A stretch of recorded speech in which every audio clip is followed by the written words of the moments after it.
Jordan Peterson says it's not about if you win or lose, it's how you play the game. But a lot of people can't articulate why it's how you play the game.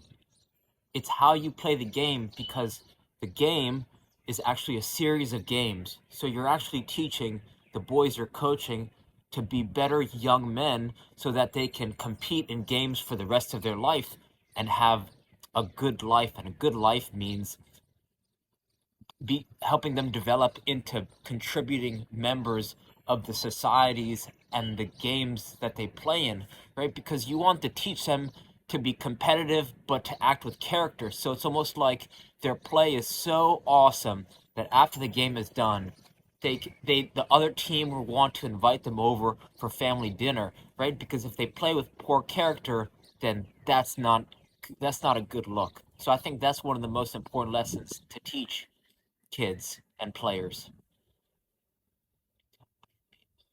I mean, that's so much of the reason. Like that's so much of what Ted Lasso is about.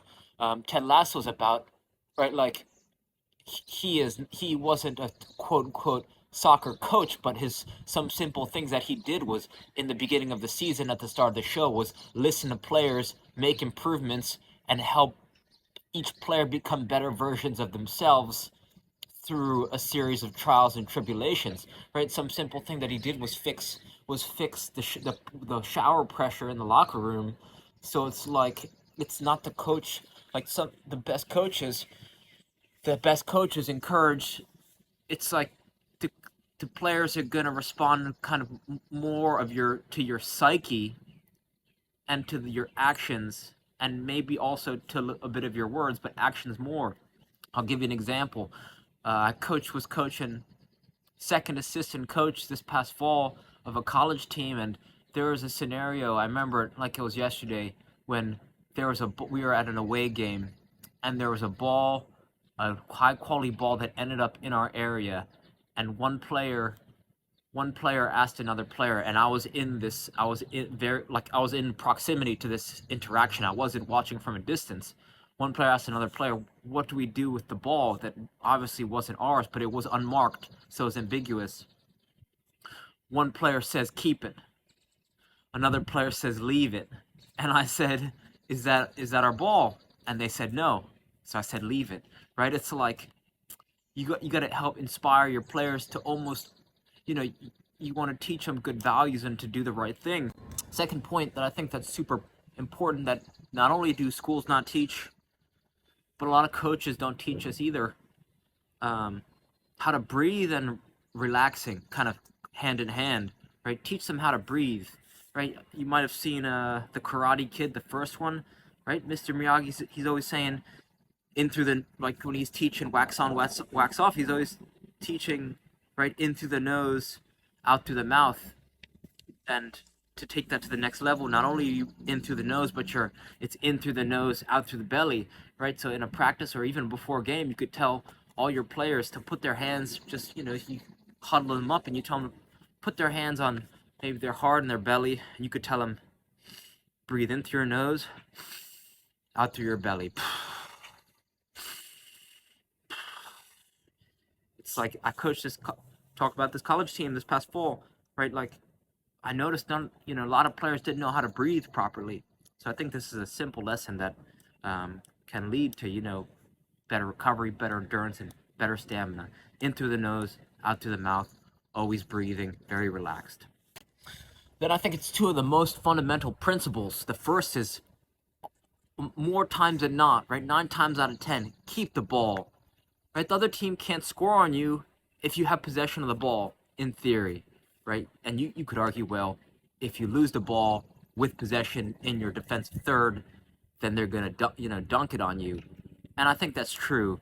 But a lot of times players don't have a single word or sentence in their mind. They don't know what to do. So when you tell them keep the ball, oh, okay, that makes sense, right? Keep the ball, possess it up the field, finishing on goal. The more scoring opportunities you get, the more goals you're gonna have, and in theory, you're gonna win the game, right? So you not only do you want to just keep possession, but ideally keeping possession as far away from your goal as possible so that you can pepper their goal with shots, right? Light them up. Don't give them a second to breathe, right? Keep the ball, possess it up the field, and score.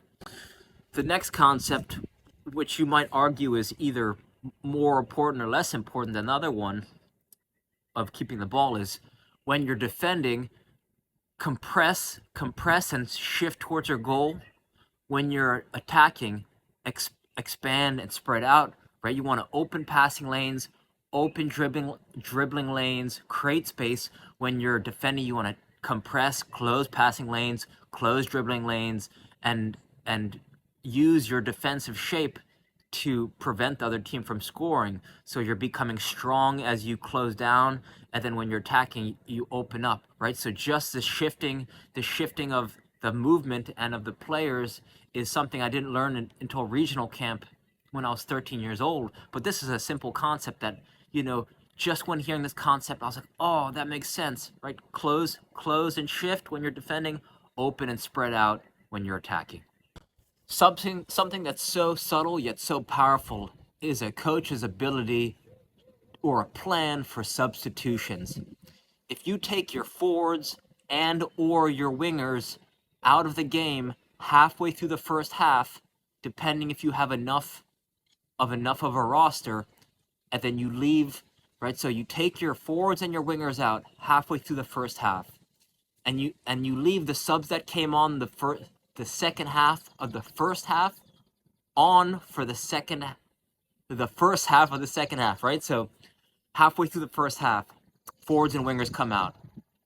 The people that sub them on, you leave them on for the start of the second half, and then you replace them with the starters. And the reason why this is so effective is because it creates more team camaraderie. You get more bang for your buck out of your team. There's more contribution, and it balances teams out.